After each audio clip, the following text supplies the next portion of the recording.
Welcome to the channel, ladies and gentlemen. I got my good brother Eric here. And we're ready to dive into. Are we? Is- Are we ready to dive into Stephen King territory? Quote unquote Yeah. Stephen King territory. Yeah, no kidding. We're ready to have a really cool discussion with all of you that are here about 1992's The Lawnmower Man. And yeah, this is going to be fun, man. This is going to be absolutely fun. Oh yeah. We I've definitely have a ne- conversation coming, that's for sure.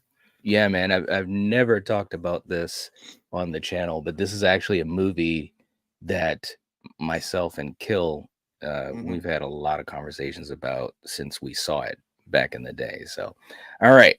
Now, real quick for you guys in the chat, thank you so much for joining us. We appreciate it. Just to give a blanket hello, we got Julie in the house saying, "Yikes, how have I never heard of this?" Wow, there you go. That's actually cool because Julie watches a lot of movies, so it's cool Hmm. that we can talk about something that you haven't checked out before. Yeah. Yeah. Hey, what's up? We got Steven in the Hey, Steven. house. What's up, man? This is a movie I completely forgot about. This is going to be fun. Yeah, man. Absolutely. No doubt about it. We got Jerry in the house, and we got RJ saying the Lawnmower Man is one of my favorites. Nice. Okay. Wow. Now, this is interesting too, and we'll get to that in a second. Saying got me so much into the internet when I was a teen. Okay. All right. We got Paula in the house. We got Dude in the house saying Lawnmower Man rocks. Loved it. Since I first saw it when it came to VHS, Jeff Fahey was my first choice for Logan after seeing it coinciding with the cartoon show release. Good times. There you go. Hmm. All right. Scott's in the house. All right. It was weird as hell. Yeah. There you go. Let's see who else we got here. Jarmelo's in the chat. What's going on? Spoof's in the chat. All right.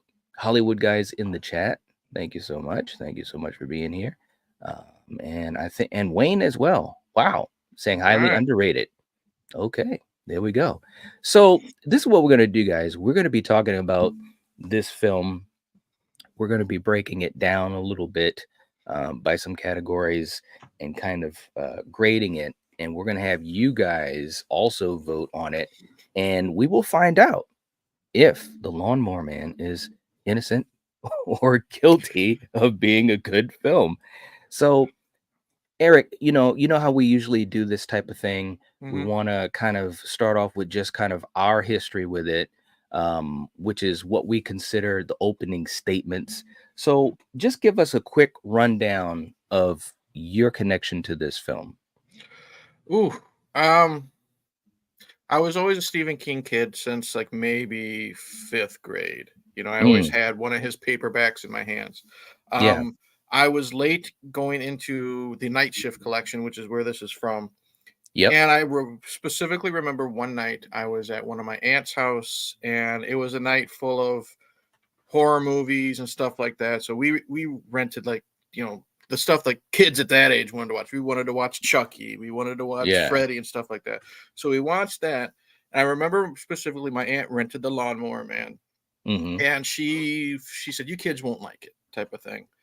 But I do remember watching, like, the TV was in the living room. We had slumber party out there, so I remember waking up, and the movie was probably halfway through, and she was right. I had no clue what was going on. But since then, I kept bugging my mom, and she's the one that gave me all of her Stephen King books. Oh, I kept okay. All bugging my right. mom. We got to see this, and mom was over there, and she watched too. And I remember she specifically said, "Eric, you're going to hate that movie. You won't understand Really? it." Because she knew how much I loved King. She said, read the story first, because it's only like 6 to 10 pages. And she says, if you still want to watch it after that, because it's nothing like it, we'll get it. I watched it, or I read it. I said, let's go. I watched it. And it was a lot to process at that time, Hmm. because Hmm. it was completely different than the source material. But I think it hit me at the right age because of the technology they used. Yeah. It's Okay. it's very dated now, but you know Hmm. what? You got to go with what the time was. It's like watching King Kong. That's the best they could do in 1933, and it's Right. dated, but it's for that time, it was really well done. So this was, I hate the term guilty pleasure, because I always say if you like a movie, don't hide that. Hmm. This was one of those movies that was like it's one of those no, not everyone's going to like it. You understand why, but there's just something about it that always draws me to it. So Mm. I've enjoyed it overall for not always the best reasons, but I've enjoyed it probably since I first saw it, and that was probably like fifth or sixth grade. Wow. Fifth or sixth grade. Okay. All right. Interesting. You know, for me, there are some similarities with our stories because when this movie came out, it was a time, and I think someone in the chat had said it too. This was a time, before, the internet was just such an accessible thing, and little Hmm. 5-year-olds were using it. This is way before all of that type of stuff. Right. And when it came out, first of all, I was also a huge, and still am a huge Stephen King fan. Hmm. Me and my brother used to spend time watching the miniseries that would come on TV. It didn't matter what it was, and many of them were great. At least to us. Well, to a lot of folks too, obviously, Hmm. like The Stand and It, and things like that.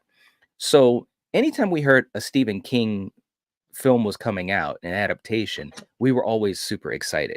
Right. Here's the other part of it as well. You had Pierce Brosnan in the Hmm. film. And in my household, we were huge Pierce Brosnan fans. My mom loved Pierce Brosnan from back in the day with Remington Remington Steel Steel. on Yeah. TV, I right? think everyone's mom in our age bracket loved them some Remington Steel. That's right. That's Yep. right. So I used to watch Remington Steel as well. And then of Hmm. course, eventually becoming James Bond, which, Yep. he was one of my favorite James Bond Hmm. actors, GoldenEye.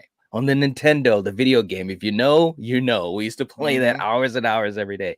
So that was kind of the entry point for me and my brother, plus the fact that it deals with technology. Hmm. And like you said, at that point, technology was such an interesting thing. It was a curious thing. There were a lot of question marks. So we went to the theater to see this. Okay.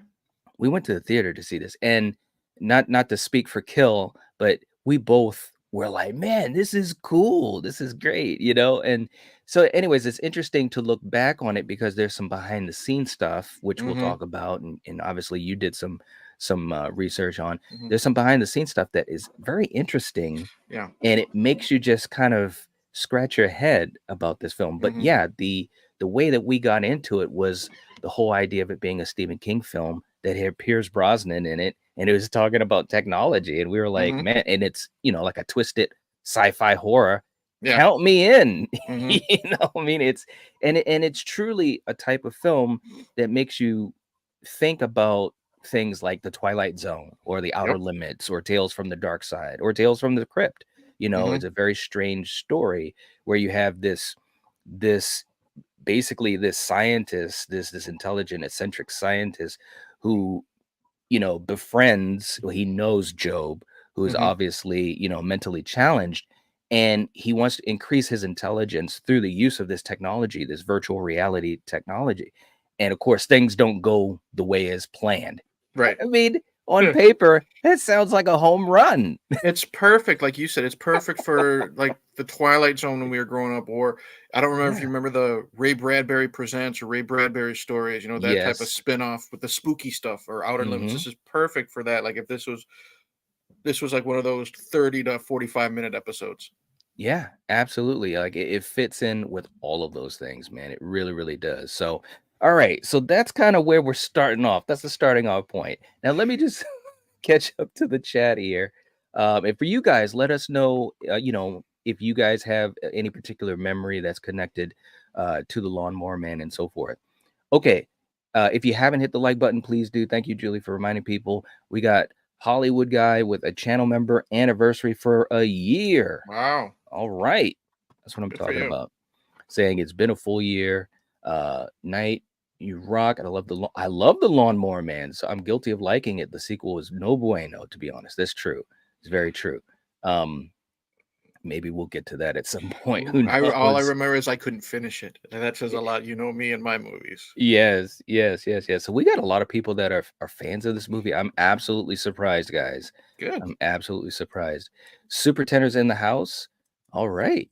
How you doing, man? Hope you're doing well. And we got another channel member anniversary for Steven. 23 months, man. One more. That's awesome. 23. That's so crazy, man. Saying almost 2 years now, bro. Loving every minute of it. Thank you so much, man. Seriously, we appreciate you. You know that. Mm-hmm. Much love to you, brother. Much love to you. Absolutely.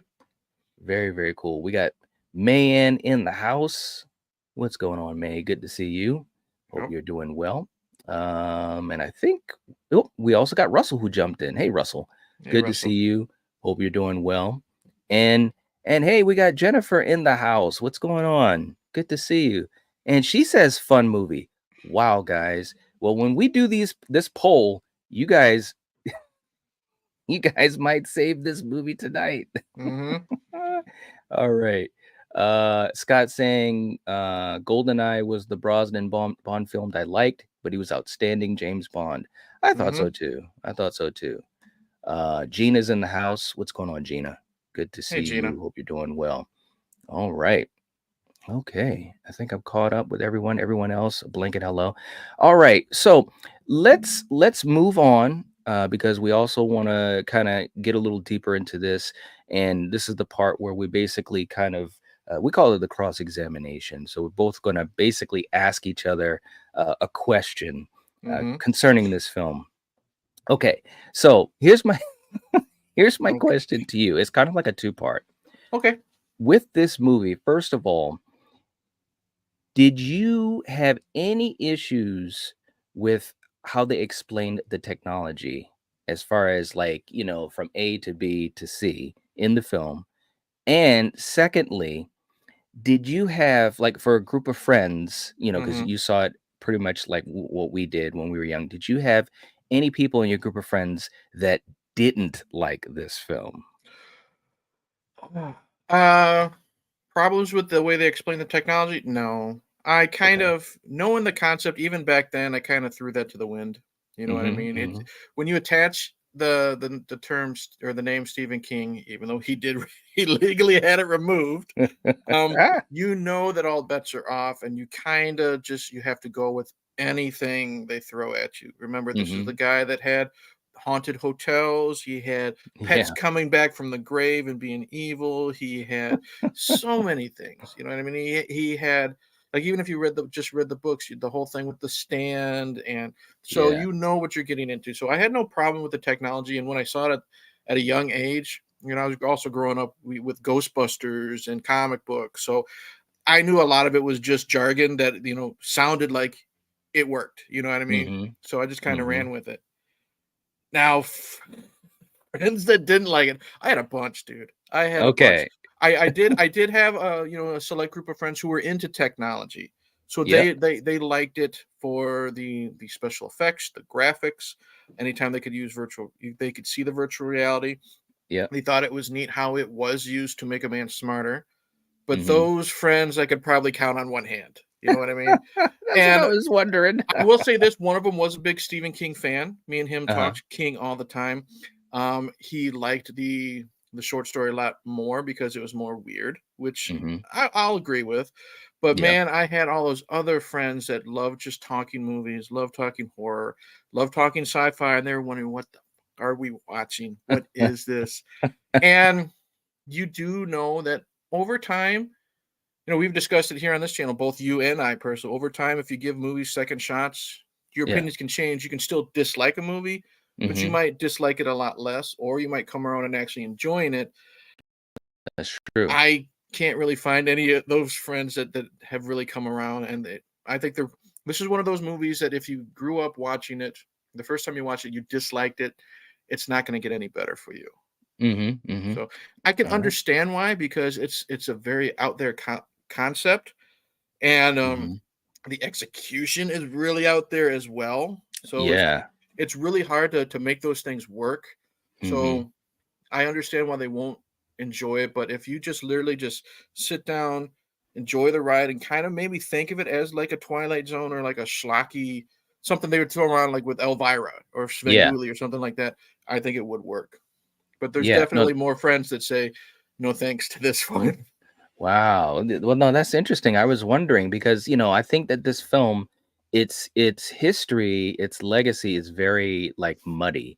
You know, you Mhm. do have some folks that really enjoy it. Like, interestingly, some of the folks that are here tonight, but you have a lot of folks that just they were like, man, what the hell? This is Right. absolutely ridiculous. I mean, it's interesting because it was successful enough, or at least they thought it was successful enough to do a sequel, which, Yeah. that's always something. Mhm. You know what I mean? But yeah, it's got a very muddy history, which when I was younger, that didn't make sense to me because because I enjoyed the hell out of it. I really, Mhm. really did. So, anyways, good answer, man. How about you? Any burning questions that you have? We haven't really discussed the plot yet so much, but Hmm. I thought this was gonna be a good one. We have a lot of bad characters, and by bad I mean like Yeah, character-wise, they're awful people. yeah, they are. So we have Peter's abusive father. We have the preacher, that's Hmm. always whipping Job. We have Yep, everyone that picks on Job for being different, for not being so smart. that's right. I want to throw Yep. this at you. Do you think that the worst person or the biggest villain, air quotes, is actually Pierce Brosnan? And here's Ooh. why. Because granted, he is a scientist, and Hmm. scientists are very determined to get what they want done. He's Hmm. unsuccessful on the chimpanzee. Yep. He pretty much, if you look at it, he kind of manipulates Job into doing what he wants to do. Hmm. He knows it's not safe, and when he decides to stop, it's too late. So, would you say he could be the worst villain of the characters, Well, intentional or not? I think you could look at it that way. You Mm-hmm. really could. On the surface, especially when I was younger, Mm-hmm. I was really not a fan of Father McKean. Mm-hmm. And that's because, like, he had been a ward of the church since he was a little boy. So that Mm-hmm. means that he was abusive to Job for years. You Yes. know what I'm saying? Like, making him work, not giving him any respect, doing the beatings, all the while acting like, he was so, holier than thou, right? Mm-hmm. So, on first viewing, he'd probably be my number one. He's still up there, to Oh be yeah. honest with you. But you make a good point, and there's a validity to the fact that Pierce Brosnan also is villainous, because and of course I don't think it's intentional, because Mm-hmm. he's so obsessed with the technology in a good way, or I Mm-hmm. should say for the purpose of good, because he wants to help the world. He wants to change the world. Like he said, this could help with learning. It could help cure Alzheimer's. It Mm-hmm. could, all these different types of things, help with, mental handicaps and all of that. So he's got a good reason for it. And he gets so engulfed in it and obsessed with it that I Mm-hmm. think he doesn't always see straight, which is not any type of excuse. Mm-hmm. But you're right. He definitely um he doesn't force Job to do it, but obviously Job, like he said, Job has the capacity of a 6-year-old. Mm-hmm. You know what I'm saying? So it was very easy for him to get Job to be a part of the Mm-hmm. program and the experiment and so forth. And even as he gets further and further, he knows that the dangers are getting more larger, and he says, "But I have to keep going. I have to keep going. Yeah. I have to see it through." And of course, we get to and we'll talk about that too. We get to the point where it's totally out of control. So I'm pretty much ranting, but yes, Pierce Brosnan, James Bond 007 Mm-hmm. himself, was probably the ultimate villain of this story. Mm-hmm. And that's why I wanted to say, like, not like it wasn't intentional, but his obsession, like as a scientist, to see it to the end is what made me, like, as an adult, think that way. Like this Yeah. with this last viewing. Yeah. Yep. Yep. Mm. Absolutely. It's interesting too when you have a story like this, because this is basically Frankenstein. You know what I'm Mhm. saying? This is that type of um story, a parallel of it. In other words, you have a scientist or someone who's very smart, Mhm. who wants to use whatever they're working on for the good of man, Mhm. but there's inherent dangers, and they're willing to take that risk Yep. and put people's lives in danger, or their own, and there's usually disastrous results. I mean, Hmm. we've seen this story since, decades and decades and decades ago, so Right. that's what makes it interesting. um Real quick too, in the chat, let's just jump down in here and see what these guys are saying as well. Hey, we got Hollywood guy coming in with a $5 super chat. Hey Hey. man, thank you so much. Saying, hey Knight, wasn't the Lawnmower Man and the Mangler in the same timeline? I was a fan of both movies. Robert Englund was great. Robert Englund is always great.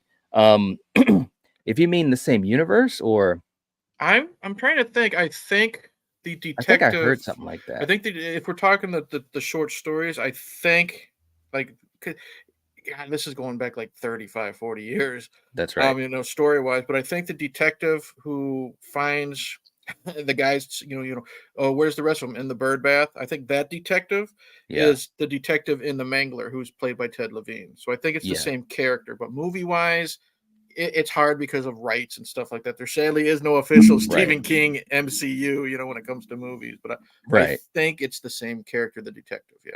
Yeah. Yep. And I remember, um, and of course, over the years, I've been so big into these types of things, but the connections between the stories and so forth, Hmm. and whether I read it or saw it somewhere or heard it somewhere, whatever, I do think that there is a connection between the two. And the more I think about it, but like you said, it's so messy with the whole idea of the adaptation and so forth. Which, how about we get into that as well? Because Hmm. this is when you think about Stephen. And thank you so much for the super chat, Hollywood guy. We appreciate you, man. Hmm. Seriously.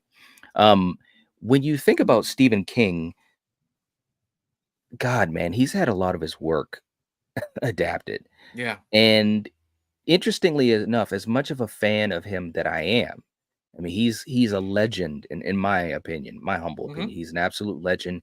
He's helped horror so much. He's helped, the medium of books so much. He's just amazing. That being said, there's highs and lows with the Yeah. movies that have been inspired by his books.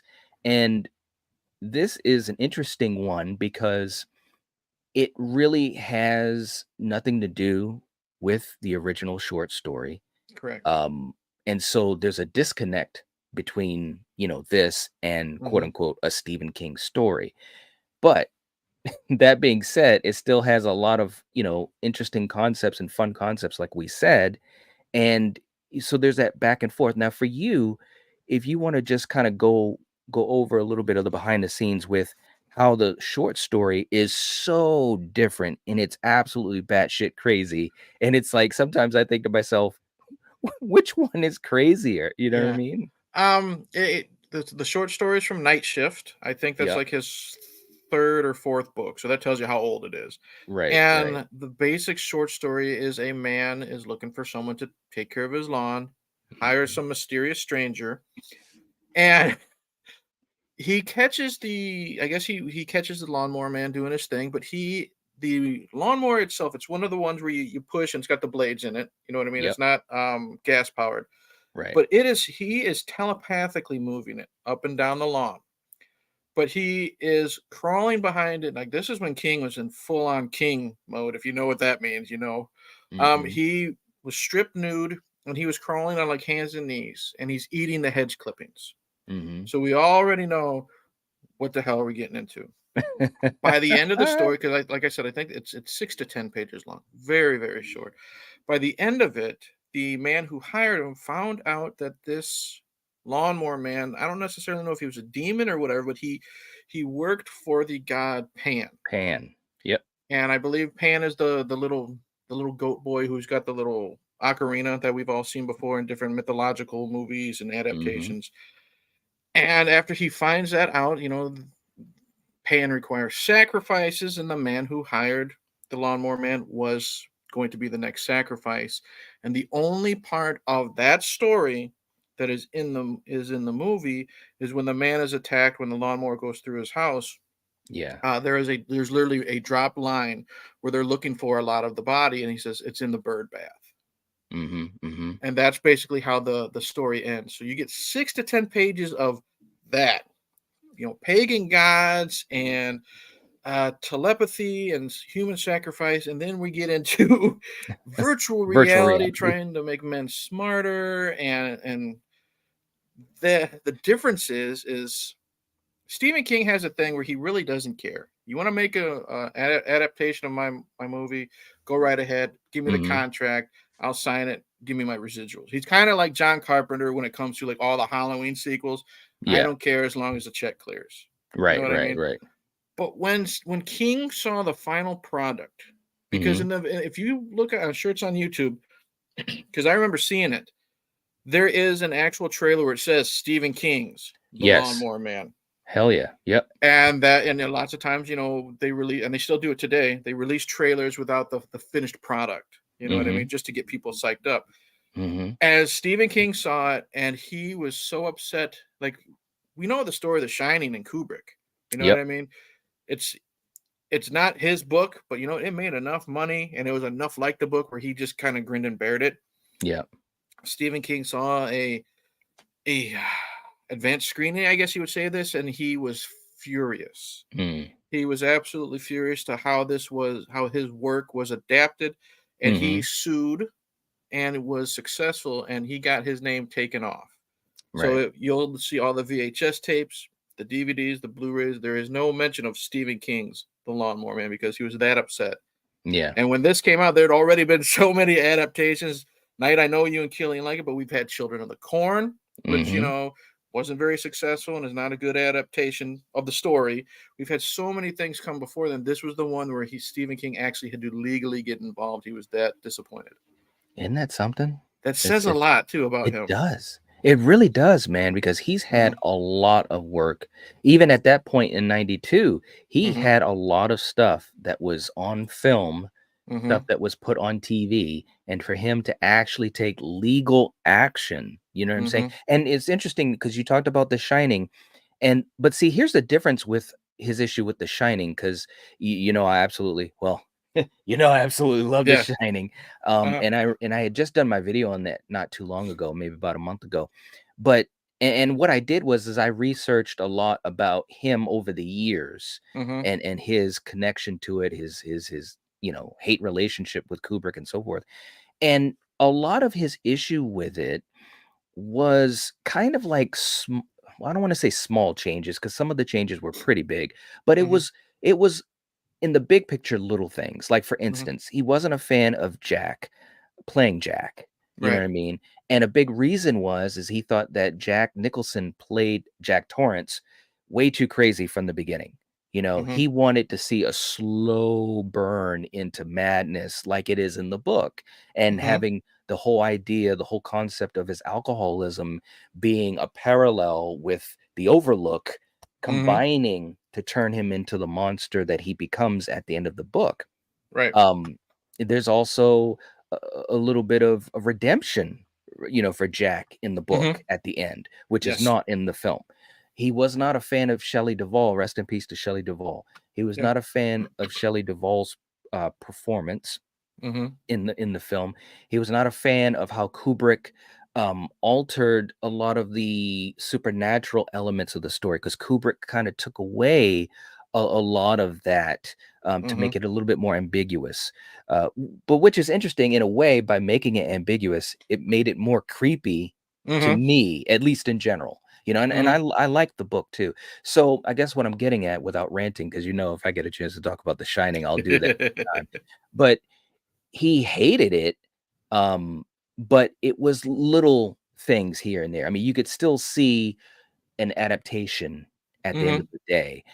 And he's also softened his stance He over the is. years recently. I think Doctor Sleep with McGregor helped him soften it a little bit. Yeah, I mean, he And says Mike he under Flanagan, yeah. yeah, with Mike Flanagan. Yeah, he now understands what Kubrick was attempting to do. He understands why people love it. He just isn't a fan of the changes, from Hmm. his medium to film. But Hmm. he's kind of softened his stance. But with the Lawnmower Man, like you just explained, bro, there's barely any resemblance Right. to the short story. And so I Hmm. understand why he took legal action. Another thing too, and I think someone in the chat mentioned it Dude mentioned it. The Lawnmower poster really caught my eye as a kid. It caught Mhm. our eye too. Like Yeah. I'll never forget.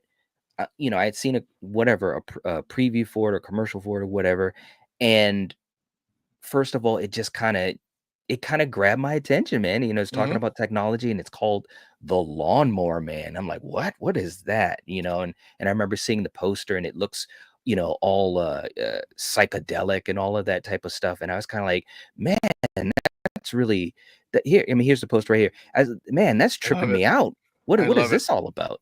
Mhm. And sometimes a movie, especially back then, let me explain this too for you guys that are here that haven't seen this movie or you don't have a big connection to it or what have you. You got to remember, this is back in the day of going to Blockbuster Mhm. and stuff like that. Still, right? So the way we knew about movies is if we happened to see a preview of it or if there was a commercial for it or whatever, and poster work. That was a huge thing. But also the name of the movie could Mhm. really grab you. So I was just like, what the hell is the Lawnmower Man? And that's what kind of really pulled me in. I'm pretty sure that's what pulled in my brother as well, Yeah, so that's requires you gotta pull those people and you gotta have a mysterious poster like that because what's great is you have the eye and then you have Job and his little machine. It's centered in the eye, but then what's great is yeah, it's called the Lawnmower Man. You have him right there front and center, but that's his right. image is very small. Yeah. You know what I mean? And Yeah. it's just him mowing his lawn. So now you want to know whether you know the Stephen King story or not. You want to know what's the deal. There's something mysterious about this man, or something's going to happen to him, or he's going to cause something tragic to happen. So that's good, in Mhm. my opinion, good marketing when it comes to keeping a mystery. Yeah, absolutely, man. Absolutely. Also, real quick too in the chat, we got Catherine popping in saying, "Hey, all, can't stay. Just wanted to say hi. We'll catch up later." Okay, thank you so much. We appreciate it. And Ronan also saying, "Just stopping in and say hi. Love you all. Super busy tonight, so I got to go." Okay, Okay, Ronan. all right, man. Catch you later. Let's see. Russell saying, "Glad to be a member of the greatest channel on YouTube." Thank you, Russell. We appreciate you. And Ronan also gifted a membership tonight. Well, hey, thank you so much. He's probably gone. So, but thank you so much, man. We appreciate the support. That's really, really cool, man. Thank you so much. We got Shape in the house. What's going on, Shape? Hope you're doing well. And Jennifer, look, you can tell sometimes the generations of people. She says, nah, all of the King movies are great. Even the Tommy knockers. She's a kidding. Yeah. There are lots of highs, but also some lows, real lows. And I absolutely well said, Jennifer. And speaking of which, Jennifer, let's continue that conversation. Actually, let me just say this right now, and let's continue that conversation in the Facebook group or either on Patreon, which we have our messenger thread, because it's bringing back so many memories. But well said, because Hmm. the Tommy Knockers, I'll never forget when that came on the miniseries, and I remember I was just so hyped up about it. Yeah. We had The Stand, we had it, and it's like, okay, this is another one, and it wasn't great, but here's the thing, and I'm thinking about it right now, Hmm. maybe a revisit of some of these old miniseries and adaptations would be fun to do since it's been years since I've seen some of these, like the Tommyknockers. I'll say this: I've done some revisits after decades. Mhm. I didn't really care for the Tommy knockers when it came out. I Yep. enjoy it a lot more as an adult because I can Okay. pick up on things. Yep. Um, Mick Garris's The Shining. It's still not that great. The Stand with Gary Sinise is still a fantastic adaptation. It is. It really We've is. talked Tim Curry and It and how great Yeah. that still is. And the less we say of the Langoliers, the better. There you go. There you go. It's very, very true. Um, the Langoliers. That's true, Mm, man. You just got me. mhm, But yeah, these adaptations, some of them are just really, really tough, man. But it would be interesting to kind of revisit some of those things just to see how it holds up. You know what I'm saying? I would be really, really interested to do that.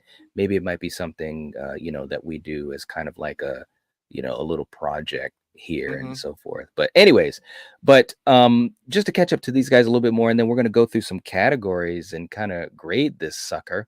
Let's see. We got May saying, "Are you guys ready for Halloween Fest 3?" There you go, May. You're all right. Your little cheerleader. Good for Beat me you. to the punch. Yep. Yes, indeed. Halloween Fest 3. And we've got a couple things we're still working on, getting it ready and prepping it. So you guys, stay tuned. But we're really, really excited to it's really just a chance to get to hang out with you guys, Mm-hmm. just to kick back, watch some films, have some laughs, have a snack or two, and just kind of, you know, just chill. And we're Mm-hmm. really, really excited to do that. Steven is excited. Coriander's excited. I'm excited. And yeah, it's going to be a lot of fun, man. Um, let's see. Zeducation is in the house. What's going on? Val saying, woohoo, Halloween Fest 3. There you go. There you go. Let's see. Yeah, the Tommy Knockers was not good. Oh my gosh. It Yeah. was not. Um, no, tonight is not Halloween 4. Not at all. Let's see. Let's see. Paul is in the house. We got Gene in the house. What's going on, Gene? And Julie's got Eric's link in the chat. So make sure if you haven't subscribed to Eric, make sure you guys do it. Thank you. All right. We're at 28 likes. Wow. All right. That's awesome. Let's keep on going. Let's keep on going. Let's see. I just want to make sure I catch up to everyone before we go into our categories. May saying, never seen this movie. Now that's interesting. May, I would love to hear what you think about it. Yes. Yep. Yep. Um, let's see. And Hollywood Guy, I miss Blockbuster as well. I Yep. really, really do. No doubt. Yep. Jen saying, I don't know why, but this poster VHS box always freaked me out. Yes, yes, yes. Yes, it's cool. It's very, very cool. Let's see. Scott's in the house and the Langoliers was worse than the Tommy Knockers. Yeah. Yeah. Oh, Yeah. thank you. Yep. And Hollywood Guy also coming in with another super chat. Thank you so much. Saying off topic, where would you rank Stephen King among the greats like Craven, Carpenter, and Hooper? It's really hard to say. That might be a question for another day, brother. Yeah. Because, Hey. being that they're directors and he's a writer, Mm-hmm. you'd have to be fair about it. I will say this, that he's very important in horror for me Mm-hmm. as a fan. He's up there with anyone as far as importance. That's about the best way I could explain it. Yeah. It definitely wouldn't be fair when you've had, you know, Toby. He directed Chainsaw and Poltergeist, probably his Yep. most successful. Carpenter speaks for himself. Craven speaks for himself. Yeah. Stephen King's only directed Maximum Overdrive, and that can be a fun movie, but it's really not fair to him. You know what I mean? That's right. Yeah. If we did it that way, he definitely doesn't rank up with them at Yeah. all. He's in a different multiverse, Mm-hmm. So thanks for the super chat, man. And hey, we got Carrie in the house. Hey. Wow. Hey, how you doing, Carrie? Saying, hey, sorry to be a stranger. Wanted to say, hey, I don't think I've seen The Lawnmower Man. I'm still catching up on Stephen King movies. Ooh, that's interesting. Carrie, I'd love to hear what you'd think of it.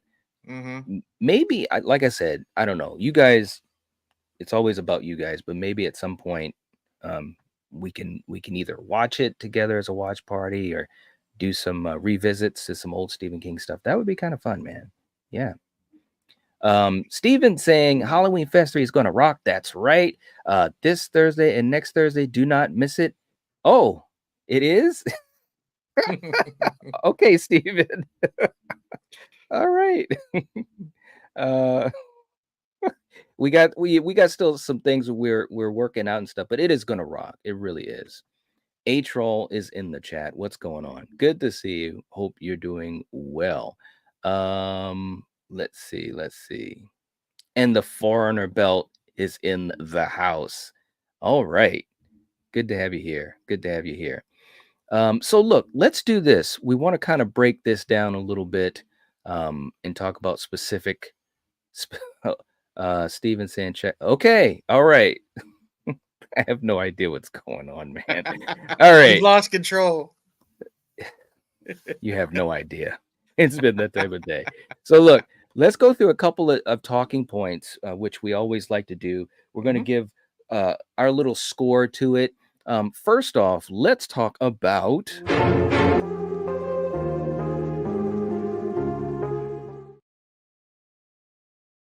Okay, so for the story itself, just from A to Z, how the story is crafted, give me a sense of what you think of it, and we're going to give a score, 1 to 5, 1 being the absolute worst of all time, and 5 Mhm. masterpiece level. Okay. It might surprise some people due to its notoriety in history. I'm going to give at least the story a Hmm. 4. I Ooh. think it's very strong because I love, like you mentioned it, and someone in the chat mentioned it. It's basically like the story of Frankenstein. You Hmm. have Yeah. this scientist who thinks he's doing good, and he, unfortunately, he needs a test subject, and he picks Job. And once it gets a little too far, it's out of his control, and now Job is in control. Hmm. And what I really enjoy, I'm a sucker for that type of story. But what I Yeah. also really like is it reminds me a lot of Carrie. You have this Hmm. person who is outcast. This guy, Yeah. because of his mental situation. I want to be very nice. You know what I mean? I don't want to Yeah. say anything mean, but his situation with his intellect. She Hmm. was just air quotes the weirdo, the strange one. They were That's all right. outcasts. They were all picked on, and eventually they got that strength. Whether even though it's a negative outcome, they got that strength. Like one of my favorite scenes is when the priest comes in to whip Job again, and he grabs the whip. Yeah. You know what I Yeah. mean? It's just Jeff Fahey stopping him and Hmm. telling him basically how bad he's been, doing Yep. this to him. So that's a great story too. So it's a bit of a redemption story, even though again it goes to negative aspects because of what Job is doing. But again, what I also like about this story, what makes a great villain, I've said it many times, like even with Mrs. Voorhees, when the villain thinks what they're doing is right. Yeah. Job doesn't think he's doing anything wrong. And Hmm. that makes that character, which we'll get to when we get to characters, more intriguing for me. So Hmm. I think from Hmm. A to Z, I think this is a very strong story. People actually sit down and watch and pay attention. I'm gonna give it a strong 4. Okay. All right. Well, man, I'm gonna tell you what. I mean, this whole series of what we're doing, where we're kind of judging these films innocence or guilt or whether they're good or not. Mm-hmm. um we're kind of doing this to in some ways sway the audience, Mm-hmm. and you just swayed me a little bit too, man, Oh, because okay. because obviously I have an I enjoyed this film, especially when I was younger. I was Mm-hmm. at a certain age where it really just captured my attention. um but I also see how some folks may not like it, and I also understand why it has Mm-hmm. the history it has, especially with Stephen King. But when you do look at the story, just a story, I think one of the strongest points, and you touched upon it, was the idea that Job was picked on, and you feel invested in Mm-hmm. him as a character. You feel sorry for him, following his journey as he becomes able to stand up for himself. Like you said, with the priest, Father McKinnon, he grabs the belt and he's going to hit him, and Job just stops him. He doesn't do anything else. He just stops him. Right. And the fact that he stood up for himself was a signal that he was becoming aware of his worth, of his Mm-hmm. need for self-respect, and so forth, which, like you said, is very similar to like Carrie, always being Mm-hmm. picked on, always being the outcast, always being laughed at. And one day, hey, you gotta stand up for yourself. Now you don't want to kill a bunch of people Right. like these people have, but you do want to stand up for yourself. And speaking of which, I also want to give a shout out to Jeffrey Lewis Mm-hmm. in this movie. And he actually had a moment where he said, hey, one of these days you got to stand up to him, because him and the father were brothers. Right. And it was interesting because the father was such a piece of crap, and Jeffrey Lewis was very kind to He Job, kind was, of yeah. like a surrogate father in a way. Mm-hmm. um but shout out to Jeffrey Lewis. Every time he's in a film, Yeah. I just kind of have a little bit of a smile, because he was such a great character actor, and he Mm-hmm. kind of brought this charisma. But anyways, I'm ranting. People are probably like, "What are you going to give this for a score?" I'm going to give it No, a man. 4 as well. I'm going to give it a 4 as well because I think that Ooh.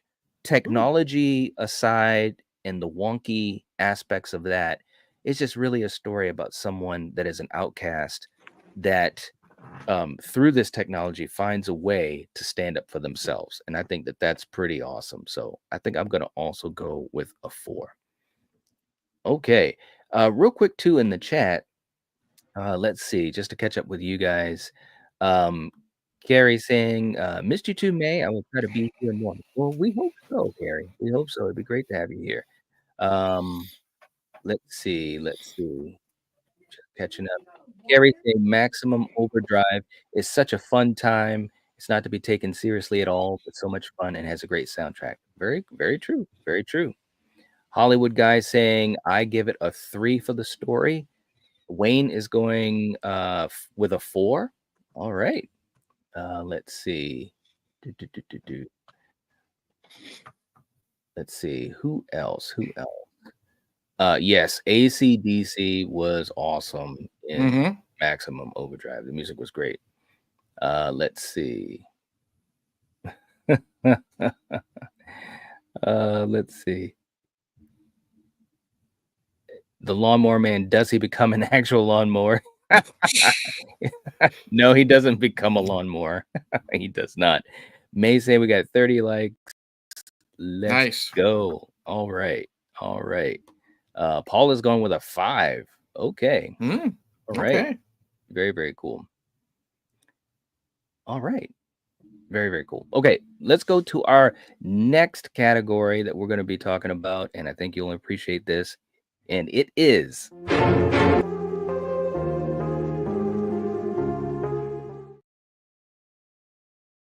okay. So when we talk about characters of the film, all the characters, obviously, what's a score that you want to give them?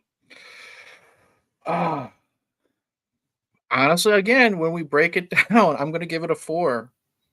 And it's Ooh, because I think every character is used the way they're supposed to be used. Let's get the side character out of the way. The priest is used perfectly in the way he is supposed to be used. right. Everything is a sin toward to that Job does. The beatings and stuff like that. It's hard to watch, but the way he's used is used well. The opposite, Jeffrey Lewis, he's always great. You Hmm. have Peter. Peter is that wonderful kid next door who is this friend to Job. I love the scene where, you Yeah, know, Job just gives him a comic book. They're always that's right. playing video games. Peter doesn't look at Job because of his mental situation. He just looks at Job as a friend. I That's like right. that a lot. Um, you got the woman that falls in love with Job. She's there to do her thing. But the main reasons why I'm giving these a 4 is Pierce Brosnan is great as this obsessed scientist. You know what I mean? Yes. Like we said before, he excuse me, he's kind of doing the wrong thing when he once he gets like past that halfway point, and he can't stop. But Hmm. the way he does it is so good. You believe the stress, you believe he knows that okay, now it's the time to stop this. Right. I'd give it a 5 if it wasn't for a lot of those side characters just kind of being there because Jeff Fahey literally, excuse me, not just because he's the lawnmower man. Jeff Fahey is this movie. He Jeff is. Yeah. Fahey is one of those actors that is so good in everything, even if the Hmm. movie isn't very good. Right. Like I'm not a fan of Psycho 3, but I'll watch it because he is so good in it. Yeah. And what I Yeah. love about him here is that slow progression from nice, sweet, innocent Job. Hmm. He just wants to mow your lawn, read comics, go get some food at the diner, be left alone. Hmm. And then when he finally starts to get smarter, physically stronger, Hmm. it's one of those situations like again when he stops the priest, it's a fist pumping moment. You're like, yes, Yeah. Yeah. good. You know what I mean? Yeah. And like he said, someone said it in the comments. He's got these eyes. Yeah. That's what that he's a great physical actor. Yeah. He He is. doesn't have to say anything. Hmm. And just when he finally descends into madness, I still buy it. I'm still kind of cheering for him a little bit. You know what I Hmm. mean? Because he doesn't think what he's doing is wrong, even though Yep. we know he's the villain. I love it. I'm only docking it. I wouldn't give it a 5 because of the background characters are a little too background. And then Yeah, I lose it a little bit when Joe becomes 100% CGI because you can't really rely on Jeff Fahey's performance. So, that's right. Yeah, that's true too. Very, very cool. Okay. For me, man, I mean, the strength of this movie is Jeff Fahey, hmm and Pierce Brosnan, in my opinion. And I think, this duality between those two, one being kind of like one is the master and one is the student. One is hmm obviously Dr. Frankenstein and so forth. I think it was very interesting, and even with my current rewatch for this conversation, and I hadn't seen it in a couple years. It okay, wasn't a long, long time, but it was probably at least 5 years since I had last seen it easily. okay, Um, and it made me remember a lot of why I enjoyed it back then when I was a friggin' kid, you know? hmm And so I do think that there's a lot of strength character-wise with especially the two leads because hmm they have a lot going on. And you mentioned it earlier too. Pierce Brosnan, his obsession is, I mean, you can almost taste it. I mean, yeah, he's neglecting his wife. He's hmm camped out in his basement, which I think someone in the comments had said it looked like a really cool basement, and it did. It looked like it looked like the type of basement like a gamer hmm would have, and so forth. But he's so, believable because he's such a great actor, in my hmm opinion, and like you said, Jeff Fahey is fantastic. I wish this had given, Jeff Fahey more opportunities. I mean, I he's know. he's done okay, all things considered, but it didn't give him, the boost that you would have hoped that he could have gotten, being that the movie is really on his shoulders as the friggin' Lawnmower Man, Fahey So Fahey is one of those actors that shouldn't be making 90% of his career straight to video. right. Agreed. He's Like on a worth so ca- much more. everybody's done a movie like Body Parts That's right. like that. He deserves a lot as great as he was, he deserves more than a bit part in Planet Terror. You know what I I mean? agree. He He's was great in Planet Terror, man. Oh my god. He was great in Lost. yeah, He had a little role in Lost, and I loved Lapidus. I remember him in that. He was great. he's one of those actors that I don't know how he like he it was great like when he showed up in Machete. You know what I mean? I'm like, Yes. yes. You know, he's Yes. one of the best actors in that whole group of that Yes. had Robert De Niro of all people. But Yes. he's just Yes. one of those guys that shouldn't be making Darkman 3. You know what I I mean? He agree. should be above that type of stuff. But I absolutely agree. And so, with all of that being said, I guess I'm gonna go with a 4 as well, man, because I thought Pierce Brosnan was great. I thought Jeff Fahey hit a home run. I felt mhm, bad for him then. I feel bad for him now. And following his descent is just tragic. It's mhm, like a benchmark tragic story. Like we've seen this mhm, before, this structure, and I think he killed it. yeah, Um, Hollywood guy saying, even though the characters are mean, I do give it a 3. There were a few characters that supported Joe. Yep, mhm, absolutely. Carrie saying, it makes me want to watch it so I can be more interactive for the stream instead of being a doof and just saying goofy things. It's okay, yeah, Carrie. It's all right. Don't worry about it. yeah, Um, but as always, and I say this to everyone, so that's for everybody here. Keep a lookout on the page because I do try to put the streams up in advance so that people mhm, can, check out, the movies or what have you. So, and that's why we do that so that people can kind of get ready for it if they'd like to. So, but don't worry, Carrie. It's okay. I knew a yeah, lot of people probably hadn't seen this or don't remember it because it's an old movie. It's mhm, weird to say that a 1992 movie is yeah. old, isn't it? Wayne saying characters is a 2 for me. Okay. We're also saying you guys have great memories of films. That's why we love talking about movies, man. It has Mhm. a lot of memories, and this one definitely is one of those. Like I said, if only my brother were here too, we'd be geeking out even more, Well, man. don't worry. We'll get Killian in on it. I'm trying to work on a battle world for Lawnmower Man, so don't Okay. worry. This ain't the last That time. that would be cool, man. That would Okay. be cool. All right. So let's go to our next category, and our next category is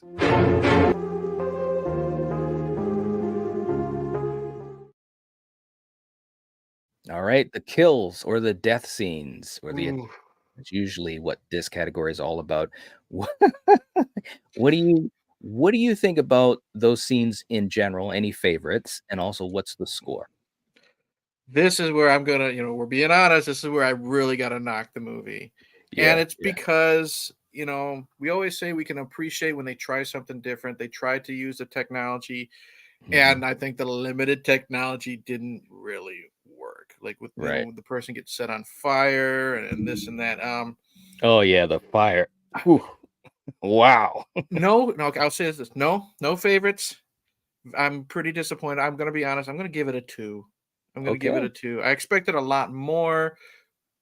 We could have gotten a lot less, but I think a 2 is pretty fair. It's just the limited technology really hampered it. When he's in cyberspace and when they're playing that game, when they're flying that space shuttle or whatever, it Yeah. looks great for this year that this came out. But I Yeah. think it would have been a lot better if we just did the old hack and slash or stabbings or have someone in a car crash or something like would have looked a lot better than CGI fire and everything else we got. You know what I mean? Yeah, yeah, yeah. Um, so we're going with it too. Yeah, I got to Um, be honest. okay, so look, I definitely hear you on that. This is the type of movie where you have to remember the time period. Mhm. But even that being said, I think that they could have and I don't know how it worked out as far as the budget wise, Mhm. if it was cheaper to sometimes use the CGI, the bad CGI, whatever. But I think about especially some of our favorite horror films, like, Friday the 13th films or Mhm. Halloween films with fire burns. Now, Right. I know it can be dangerous and all of that, but when he faces off with Father McKinnon and he lights him on fire, first of all, it's a great scene in what it is trying to say as far as Yeah, the what it's revenge representing, aspect. yeah. Yeah, yeah. Mhm. But as soon as his hand lights on fire, I'll never forget when I first saw it, I was like, man, that looks fucking fake as Yeah, hell. What the hell? yeah, It and it hasn't aged well at all. mhm, At all. And it's like, I think about Jason Lives mhm, or Halloween 2, 81, or The mhm, Burning, or, different movies where people have been set on fire. And again, it's like, man, it's too bad that they couldn't have had a little bit of practical work. And even if they just showed a body part, being lit on fire and then kind of cut away and hear screaming, I would have rather had that than what we saw with the fake CGI yeah. you We've know, seen it happen many times. We've seen mannequins or dolls, air quotes, lit on fire and just you that's right. change the camera angle to make Yep. it better. As much as I would give it shit, I think even Freddy in the original Nightmare, where he gains 25 pounds of protective material in the basement, you can Yeah. tell still looked better. They could have gone that route. Who am I to say anything? I didn't make a freaking movie. You know what I mean? Yeah. Yeah. Like Sarah says, you made a movie. I didn't. Good job. But Yes. Yes. shout out to her. I think if they went a more practical route with a lot of the kills, I think it would have been a lot better. Yeah, absolutely. No doubt about that at all. And so for me, I have to agree with you. I'm going to go with a 2. It's really just the CGI is just so bad. And I think they could have Hmm. been a lot more creative, even though they had limitations Hmm. with the CGI. It's too bad because there was some cool stuff. I did like, as we see in the category, little clip thing there, like when he faces off against the bully Hmm. and he basically puts quote unquote the lawnmower man in his mind, basically Hmm. turning him into an imbecile. Hmm. I thought that was cool. That wasn't horrible, but still, Right. it's like, whatever. So yeah, I gotta agree with you. I'm gonna go with a 2. It's interesting though because this movie, one thing we hadn't mentioned, this movie, it did have a $10 million budget. So Right. it wasn't they weren't ham and egging it as far Right. as what they had for money, but I get it. A lot was made for the whole idea of the virtual reality. But it also had a box office of $150 million. So Hmm. this is why we got a sequel to it, but it's too bad that it didn't really launch Right. Jeff Fahey like I think it could have. And So that's another like for a lot of the people that are in the chat and they haven't seen this, mhm, you also got to take that into effect. When this came out, CGI was a lot more expensive then than true. what it is now. You know Yeah. what I mean? So I think they spent like back then. I don't think Pierce Brosnan cost that much to cast. Hmm. Hmm. I guarantee you, Jeff Fahey didn't cost that Right. much to cast. Austin O'Brien, he was like right off Last Action Hero. This is Hmm. his second movie. He Yep. didn't cost much. Most of it went into that virtual reality world, whether they're playing the Yeah. video game or when Job is in cyberspace, spinning the wall and creating his chaos. And Yeah. then they had $5 left over to set the priest on fire or something like that. You know what I mean? Right? Absolutely, man. All right. Let's see. In the chat, dude saying the kills are a 3 out of 5. Some good ones. Okay. All right. Hollywood guy saying I don't remember the good kill, so I give it a 2. Okay. Carrie saying I'm liking the category thing, really digging that. This would Mm-hmm. be fun with The Shining or Misery. But Carrie, I'm gonna tell you what, you you've missed a lot, my friend. But we're glad to have you back because Mm-hmm. we've had so much fun breaking movies down like that. Not just in this series, but some other things too. But I'll get in touch with you though. I'll catch up a little bit. But it is fun doing it this way. But I'm Mm-hmm. glad you like it. Yeah. Glad you like it. Let's see. And Val reminding folks to hit the like button. Thank you, thank you, thank you. Wayne saying the Lawnmower Man versus Hollow Man for Battle World.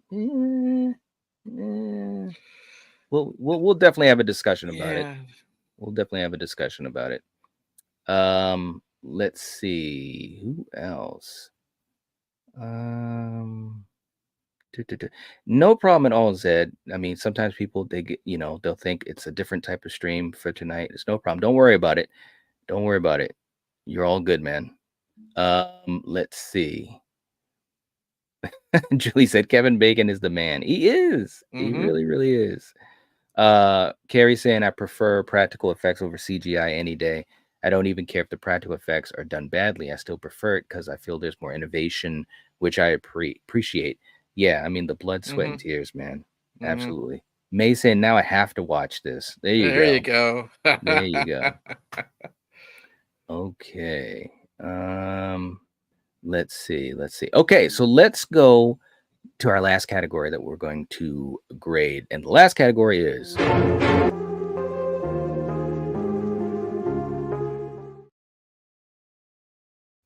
okay. All right. So overall, when we just think of the film overall, first of all, what do you think? And let's also touch upon the finale a little bit. And then what do you have for a score? Okay. This is where it kind of gets tough because I do think this movie can probably be trimmed 15 minutes. I do think it runs a little long. Mm-hmm. Um, but again, I love the journey we follow with Job. From the moment we see him, you fall in love with him. He's working on the lawnmower, he's reading comics with Peter. He's Yeah. telling the bully to quit smoking at the gas station. And what I like, he's so adamant about it. He is like that friend of yours, that I like about it. And then you feel bad for him when you see this. Not, he descends into madness, but he also, he climbs that mountain because he's getting physically stronger, Yeah. mentally stronger. So you're following this character, and that's what I love about it. You're following Pierce Brosnan, especially when he goes too far, and he's like, oh, we got to stop it. Mm-hmm. Um, the finale, I kind of wish there was more to it. Yeah. They pretty much just break into the lab and blow it up. I mean, there's more to it, but Mm-hmm. that's pretty Yeah. much it. They break into the lab, they blow it up. Does Job get out in time? We don't know, but there's part two. You know what I mean? Mm-hmm. Um, Mm-hmm.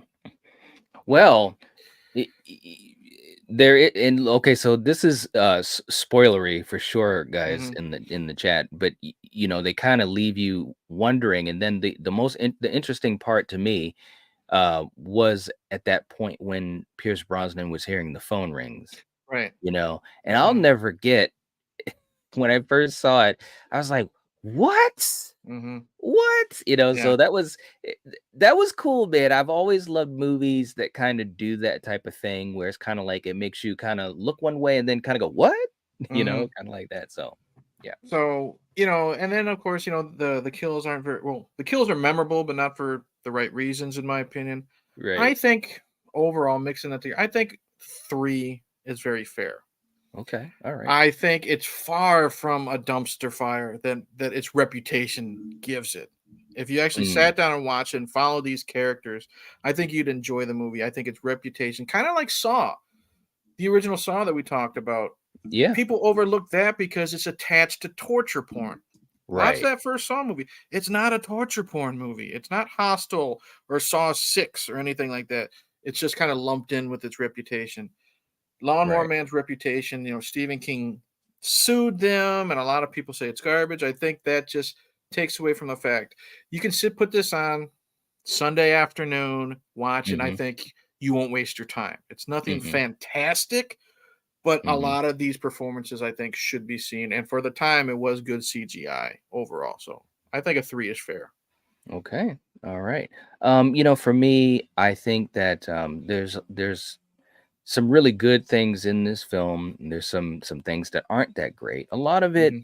based upon the CGI, a couple of creative choices, and like you said, I think that the finale could have been a little bit better because you Hmm. felt like you were building up to a certain thing, Yeah. and it felt like we just didn't get to that level, which now the good news about it, and this is where I'm going to give my score. Good news about that is it doesn't totally throw away the movie for me because the Right. journey to that point for me Hmm. anyways was so fun and interesting, and I Yeah. was invested in these two characters, Dr. Angelo and Job, Pierce Brosnan and Jeff Fahey.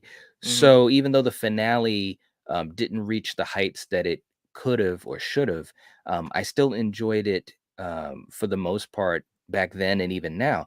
And you're Hmm. right, the reputation that it has, I think, is um, it's a little skewed. Right. Again, we've seen movies where they're so bad that you can't even finish them, Hmm. or they're made so badly, whether it's poor camera work or poor audio or poor acting. In this film, you do have some engaging characters. You do Hmm. have a theme that is interesting to at least carry you through. You do Hmm. have this idea of technology, which at that point was a very new and innovative type of thing. So it's got a lot going for it. And with that being said, overall, I'm going to go with a 3 as well. I'm going to go Yeah. with a That's 3 the, as that's the disappointing thing, and that's how it is, in horror and sci-fi. It all depends on taste. Like this reputation is really bad, and it knocks the movie. But this is like, go put on a Puppet Master movie. You know what I mean? Yeah. This is oh my god, this is so much better than I just watched the first Puppet Master like a couple nights ago. I barely finished it. Yeah. That's not the Lawnmower Man, you know what I mean? And I know it's apples and oranges, but you see what I mean? When it comes Right. to reputation, there's a lot worse out. And go watch The Ginger Dead Man or Evil Yeah. Bong or any of those movies. That's right. Give I think Lawnmower Man really deserves a second chance, or at least a first watch from a lot of people that have kind of avoided it.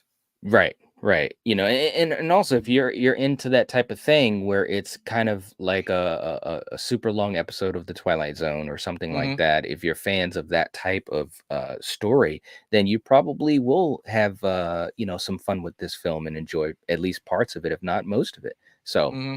all right. So I went with a 3-2. We've got the poll up in the chat. Let's have you guys vote and find out what we're going to do with this film.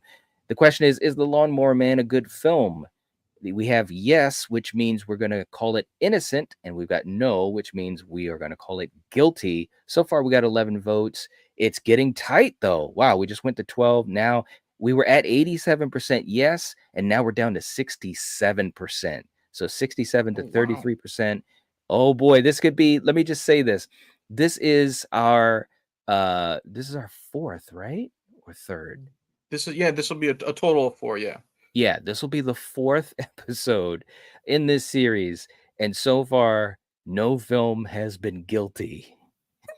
And we're gonna find out if the Lawnmower Man can survive tonight. So make Well, sure you guys vote I think in Jason the Goes to poll. Hell was guilty, wasn't it? When Now, the first episode? I could have sworn it was innocent. I don't remember. It's been a while. Let me just say this.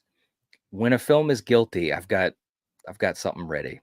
And Oh, okay. I've been Okay. waiting to Okay.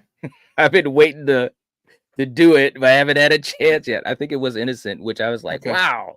Okay. Um, but in the chat too, as you guys vote, the mind of Dennis is in the house. What's going Dennis. on? Uh My buddy Carrie Dennis. saying Kevin Bacon's the best in Stir of Echoes. Yeah, it is Mhm. an underrated one. Absolutely. Paul is saying I will go with a 4. I've never seen the movie. Wait, how can you score it if you've never seen Well, you it? gotta be true. You gotta be I true. If you haven't seen it, don't vote. But There you go. There you go. Or maybe by our conversation. There you go. mhm. There you go. Hollywood guy, let's say saying the movie was great until the end. Eric was right. The CGI was crazy, so I give it a 3.5. Now we don't have point fives, although Yeah. I'm thinking of changing that because everyone always goes with a point five.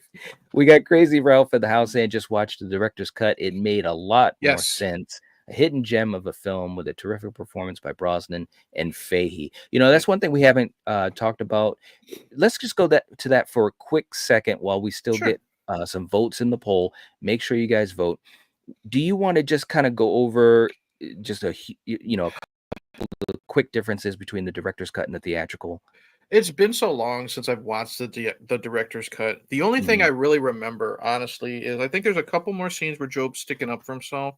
But the Yes. only thing that really sticks out is that longer beginning, because we didn't really discuss it. I said it once, but Pierce Brosnan is doing all these experimentations on a chimpanzee, That's right. and in the theatrical cut, you don't see it on screen, but the chimpanzee gets loose and he's shooting a lot of the people that are working in the lab, and then Mhm. someone finds the chimp and shoots him.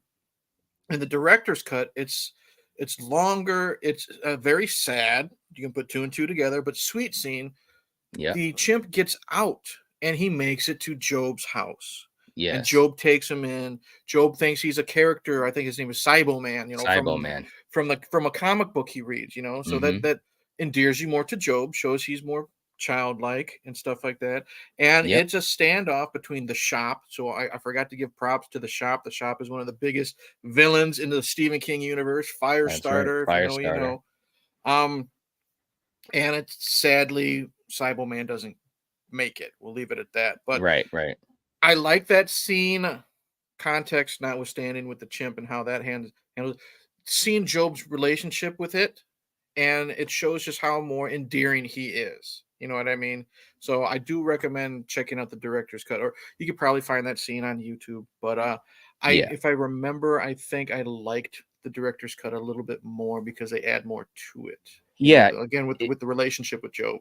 yeah, it really kind of gave you more explanation, and it also gave a little bit more explanation, of how things kinda go downhill, Okay. with the shop's involvement and some of the things that they did, unbeknownst to Pierce Brosnan's character, Hmm. because, the theatrical and I haven't seen the director's cut in a little while, but the theatrical kinda it cuts corners with the Yeah. story, and it actually kinda makes Pierce Brosnan. I think the director's cut actually gives you a little bit more sympathy to Pierce Brosnan Okay. because, they have more scenes in the shop and he's trying to, fight this thing and so forth. So anyways, director's Hmm. cut is a really good way to go with it, if you get a chance to watch it. So, all right. We got Gritter in the house, not JPEG. Oh, you guys are showing up. All right. We're almost through, but thank you so They got the much. We replay. appreciate it. Yeah. Yeah. Gritter saying, "Wait, the villains of Firestarter are in the Lawnmower Man."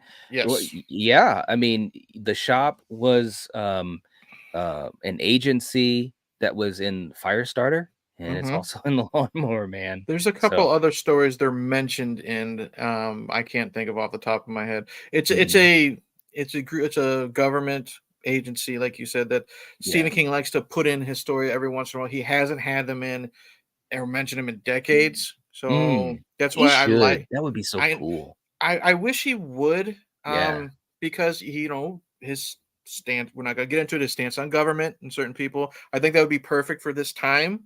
yeah, And the man writes like 3 books, 4 books a year. I'm sure he can throw a shop story in there somehow. right. But yeah, that's Yeah. that's that's one of his go-to. Like when the government's after you, is the shop. Yeah, yeah, absolutely. Julie saying we're at 33 likes. All right, let's go. If you haven't hit the like button, please do. That is always the thing. Please do. It helps us out so much, especially with a movie like this, which I'm sure nobody is looking to see a conversation on. But it's really a hidden gem. That's why we Yeah. wanted to talk about it.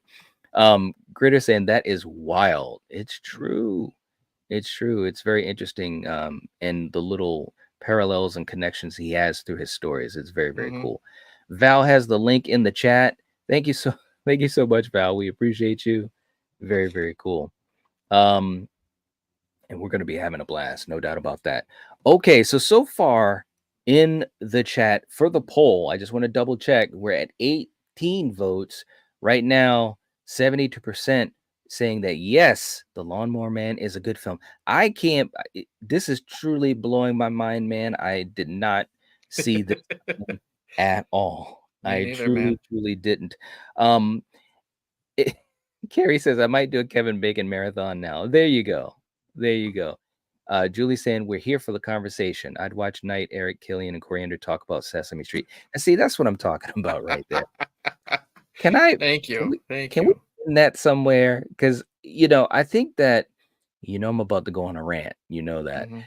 I think that is a great, first of all, it's a great compliment. We Yeah, appreciate thank it. you. I think that ultimately that's what gives any channel the ability to talk about things that sometimes people have no idea what it is, but they're Hmm. introducing them to it, right? Yep.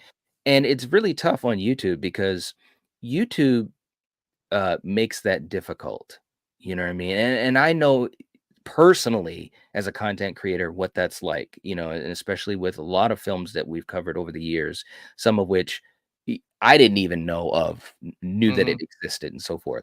So I appreciate that, Julie, and I know a lot of you guys here look at it the same way, which is, I mean, you guys allow us to talk about stuff like this and Hmm. other things that we will, talk about and cover and have fun with. And that's what makes, to me, anyways, that's what makes being a movie fan fun. Like, through this channel, I've been, introduced to so many movies that I had never seen, never heard of, or maybe hadn't seen in so long that I had forgotten, you know? Hmm.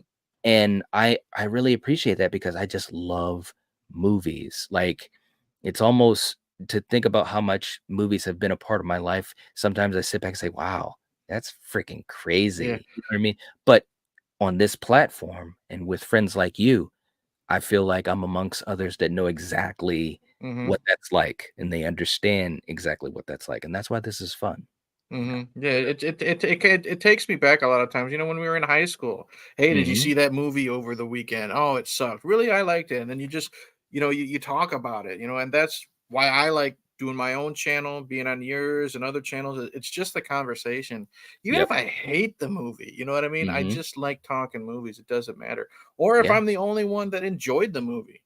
It's just Hmm. fun having conversations with your friends. It's like I said before, it's water cooler talk, man. It's just two guys or a panel of people BSing about movies, what they Yep. like and what they didn't like. Yep. Absolutely. There's no doubt about that whatsoever. And let me just catch up to these guys. I just want to make sure I don't miss anyone. Let's see. Uh, you guys are too funny, man.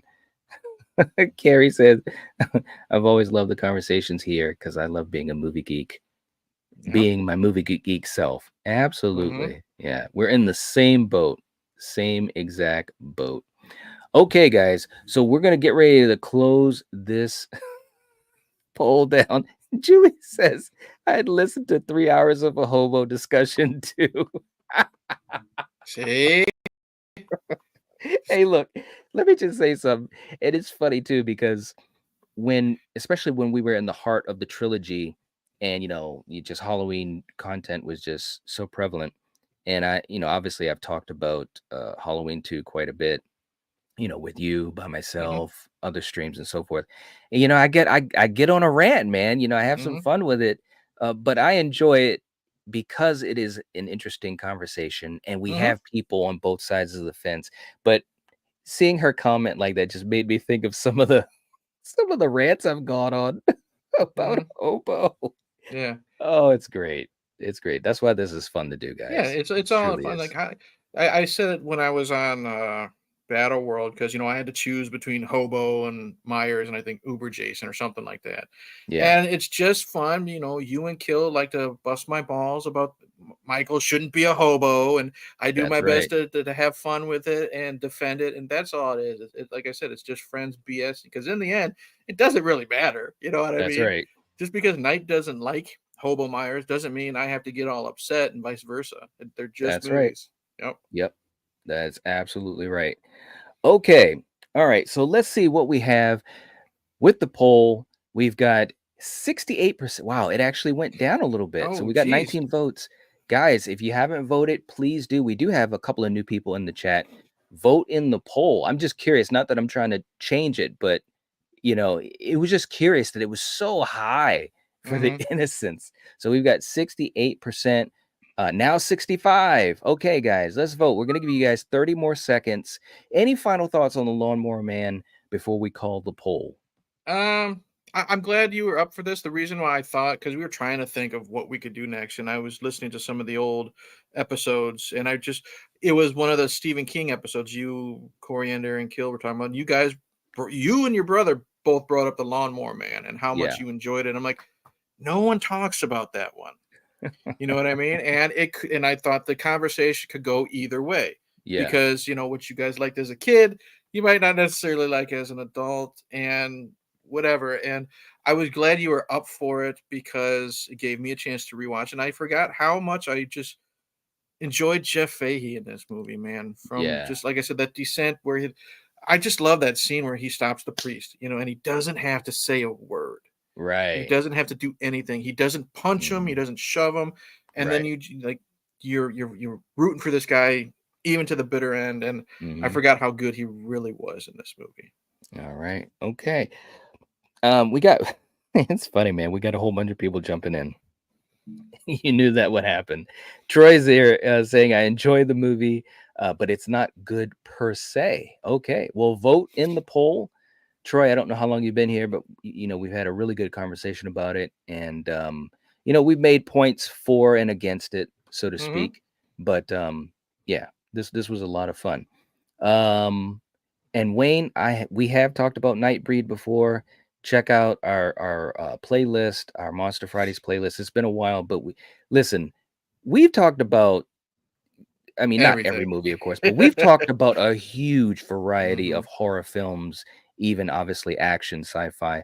There's not much as far as, from the time period of our generation, growing up in the 80s and the 90s and, through the 2000s, there's not much we haven't touched upon in some way, shape, or form. Now, granted, some of that was lost to Mm-hmm. time, but yeah, yeah, we've had a lot of fun. We really, really Mm-hmm. have. Um, and Carrie saying, I feel like you could have so much fun with any Stephen King adaptations, no matter Mm-hmm. what. I agree, and I think that's one thing I said earlier too. Even the ones that weren't great, there was still a lot of fun to them, Mm-hmm. and I think part of that is even in the adaptations. Um, the characters sometimes still have a little bit of that Stephen King soul to them. He's really Mm-hmm. good with characters, Yes. especially young characters in a sense of the outcast Mm-hmm. and things like that. And I think it's interesting because that usually still translates to most, not all, but Right. most of his adaptations. So again, it's a credit to the strength of his abilities too. Mm-hmm. Because to translate from one medium to another is very difficult, as we all know. So, Mm-hmm. we got Ginger Ninjas in the house, and the Lawnmower Man rocks. This is absolutely crazy that we have Get so your many vote in, people. Ginger. Get your There's vote. so many Save it. people that are fans of this. I would have Yeah. never ever thought, man. When you said let's do this, I was like, yeah, this will be fun because I want to talk about it, but I Mm-hmm. didn't know how many other people would want to hear it. You know what I'm saying? Mm-hmm. Uh, Julie saying, love the Mike Flanagan Gerald's game. Yeah, Yeah, that's a that's a great good one. one. Love Mm-hmm. it. Love it. Okay, guys, we're going to call this. It got close. It really did. I was curious to see how far we could go. Only 21 votes. We had 27 people here, but I get it. Some folks may not be able to vote or may not really feel one way or the other.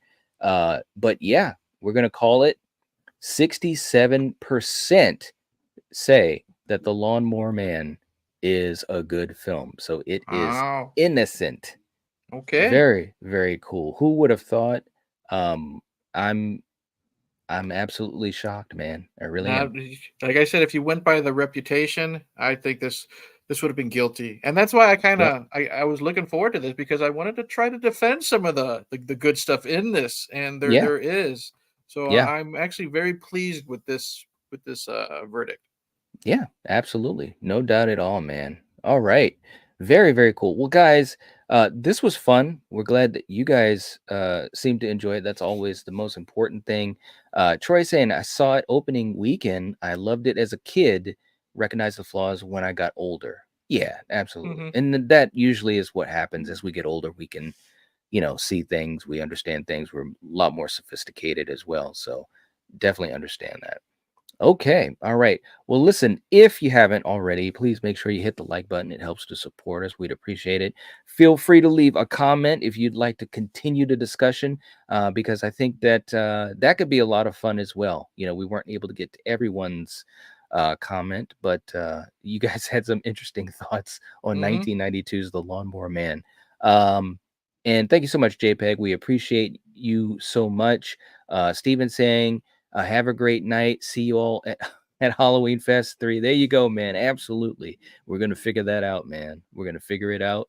Okay, guys. Well, thank you so much. And if you haven't, also make sure that you're subscribed to Eric's channel too. Make sure you do that. And we will catch you guys later. As always, if you're watching this, if you're listening to this, you are the Night Watch. Peace. Cheers.